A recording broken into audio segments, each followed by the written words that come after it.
Record Store Day, Black Friday 2025. Rather than just tell you what I think are the cool titles, I thought I'd go over some of the ones that I think are going to be the hardest to find and most likely worth picking up if you see them, because you're probably not going to see them again. I'm not going to go over the entire full list. I'm going to leave out pretty much all the live albums, and I'm going to leave out the 7-inch records. And right off the bat, I'm going to eliminate all of the RSD first. If you see RSD first, all that really means is that it's the first pressing of that particular version of the record. So even if you don't get it on Record Store Day, within a month or two, you're going to see a repressing of that. En Vogue, Born to Sing, limited to 1,700. I think that's definitely going to sell out. Ghost Skeleta's got a picture disc coming out, 5,000. I think it'll sell a lot, but I think you should be able to find that one. Grateful Dead has a few releases. Those are always good sellers. Another version of a Charlie Brown Christmas. George Harrison, Living in a Material World. I know the Beatles and George Harrison fans are just going to grab it anyway, but I don't see a need for 7,600 copies. The original pressings of that record is readily available pretty much at any record store. John Lee Hooker, Chill Out. The first time it's been released in 30 years. Only 1,500 copies. I can't imagine that one sticking around. Jelly Roll, Beautifully Broken, picking up the pieces. They're releasing all the digital tracks on vinyl. 8,000 that are available. That'll be a popular one.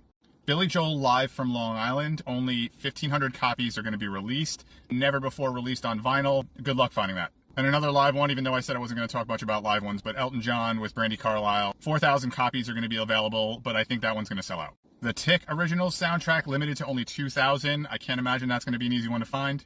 Love, the complete Elektra album box set, limited to 2,000. I think that one is going to be pretty available. To have all the albums spend all that money on a box set, I'm not really sure. Madness Hit Parade, RSD exclusive, 3,000 copies. That one's going to be pretty popular. 3,000 is a lot though, so I think it'd be easy to find that one. Similar to Jelly Roll, Post Malone is also releasing Long Bed, which is the digital versions of the song being pressed on vinyl, 5,000 copies. That's probably going to be a popular one as well. Bruno Mars, It's Better If You Don't Understand, 13,000 copies. I know it's going to be popular anyway, but 13,000 copies is a lot. Curtis Mayfield, Curtis Rhino Reserve, 2,700 copies. I think that's going to be an easy sellout. Municipal Waste, Massive Aggressive, first time since 2009 and only 1,000 copies. That's going to be a tough one. Prince Around the World in a Day 7-inch box set, 1,985 copies. I'm sure that'll sell out just because Prince fans are crazy.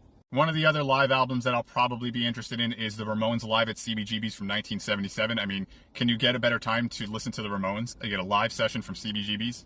Seals and Crofts Greatest Hits, 3,000 copies. The original versions, they're all over the place. You can get them for like less than $10.